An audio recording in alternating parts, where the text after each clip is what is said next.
ایک سابق کپتان پر الزامات لگانے پر احمد شہزاد قانونی مشکل میں پڑ گئے ہیں، جس نے کرکٹ حلقوں میں ایک نئی بحث چھیڑ دی ہے۔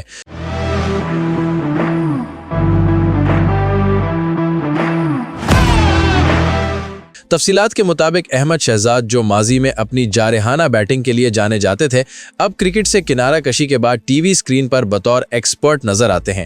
جس انداز میں وہ میدان میں جارحانہ کھیل پیش کرتے تھے، اسی انداز میں اب وہ اپنے تبصروں میں بھی بے باکی کا مظاہرہ کرتے ہیں، جس کی وجہ سے اکثر ان کے بیانات خبروں کی زینت بن جاتے ہیں۔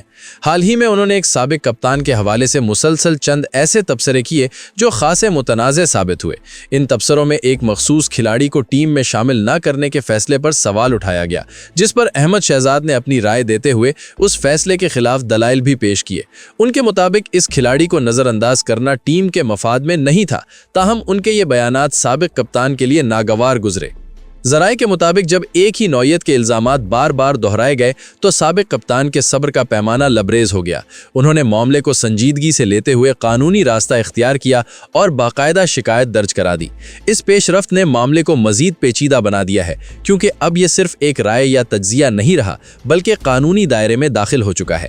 سائبر کرائم قوانین کے تحت احمد شہزاد کو حال ہی میں لاہور میں متعلقہ حکام کے سامنے پیش ہونے کے لیے طلب کیا گیا، جہاں ان سے پوچھ گچھ کی گئی۔ ذرائع کا کہنا ہے کہ اگر ان کی وضاحت سے حکام مطمئن نہ ہوئے تو ان کے خلاف باقاعدہ FIR درج کی جا سکتی ہے، جو ان کے لیے مزید قانونی مشکلات کا باعث بن سکتی ہے۔ اس صورتحال نے نہ صرف احمد شہزاد بلکہ دیگر کرکٹ تجزیہ کاروں کے لیے بھی ایک مثال قائم کر دی ہے کہ تبصرہ کرتے وقت احتیاط ضروری ہے۔ سابق کپتان کے قریبی ذرائع کا کہنا ہے کہ اگر بات صرف کھیل اور کارکردگی تک محدود ہو تو اس پر کسی کو اعتراض نہیں ہوتا، کیونکہ تنقید کھیل کا حصہ ہے۔ تاہم جب ذاتی نوعیت کے الزامات لگائے جائیں یا کسی کی ساکھ کو نقصان پہنچانے کی کوشش کی جائے تو یہ ایک سنجیدہ مسئلہ بن جاتا ہے۔ ان کا مزید کہنا تھا کہ اگر کوئی بات حقیقت پر مبنی نہ بھی ہو لیکن اسے بار بار دہرایا جائے تو عوام اسے سچ سمجھنے لگتے ہیں، جو کسی بھی فرد کے لیے نقصان دہ ہو سکتا ہے۔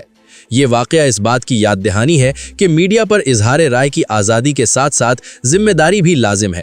خاص طور پر وہ افراد جو عوامی توجہ کا مرکز ہوتے ہیں، ان کے الفاظ کا اثر زیادہ ہوتا ہے، اس لیے انہیں اپنے بیانات میں احتیاط برتنی چاہیے تاکہ کسی کی عزت اور ساکھ متاثر نہ ہو۔